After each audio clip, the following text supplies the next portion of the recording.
A lot of people have asked me, especially a lot of big movie producers, how did they make such an ambitious film on such a challenging budget?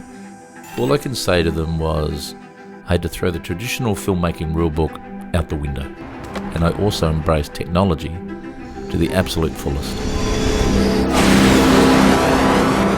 Making a movie like Monsters of Man was always an ambitious undertaking, especially with an equally ambitious budget. So the question was, could I actually produce a film with studio quality effects and high production values more in line with a studio film?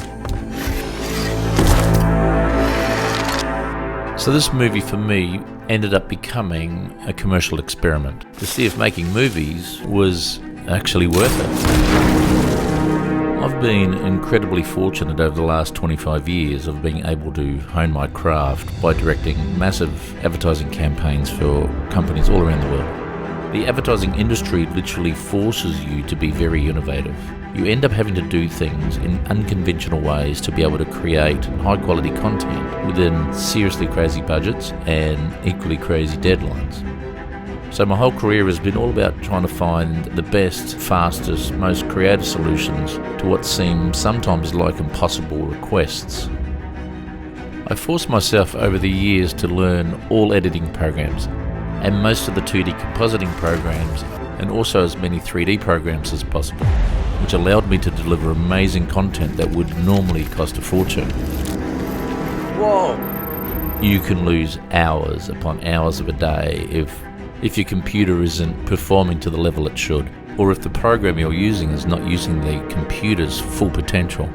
Stability, speed, and performance for me is everything, and is a major reason why I use Apple's Mac Pro range of computers. Now being armed with all this knowledge, being able to make Monsters of Man became completely achievable.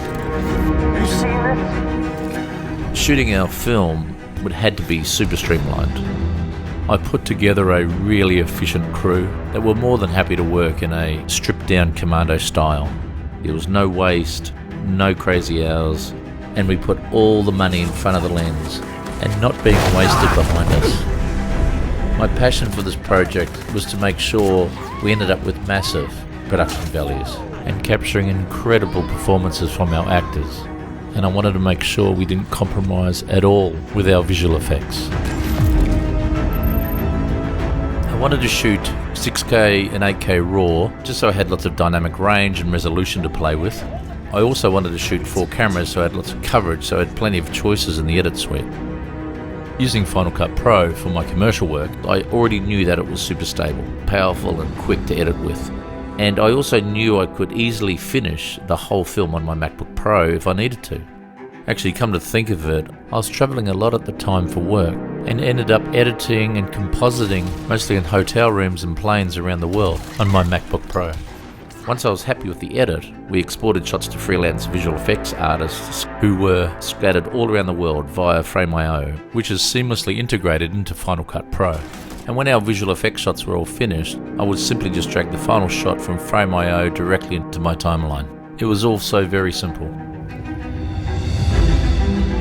What I love about Final Cut Pro especially is the mountain of time you can save within Final Cut's unique magnetic timeline. Instead of having to perform 4 to 5 actions to edit or move clips around like within a normal traditional editing suite, Final Cut Pro allows you to do the same exact move or an edit in one single action. This feature alone equates to hundreds if not thousands of extra keystrokes saved every day.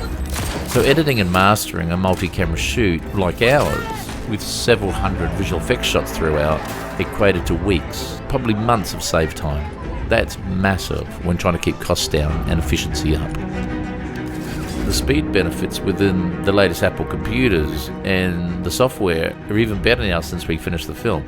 Being able to edit fluently and export in full 8K resolution in real time is a dream come true for me. And color grading on Apple's new XDR 6K monitors is incredible. It's literally like looking out a window. The overwhelming feedback and support we've been receiving from the public has been incredible, and the huge amount of interest from sales and distribution companies, as well as film producers from around the world sending me scripts wanting me to direct their movies, makes me think that my experiment might have actually been worth it. Monsters of Man releases around the world in December. I have no idea what will happen or where any of this will go, but the experiment so far has been a lot of fun and a lot of learning. I'll keep you posted. Have a great day.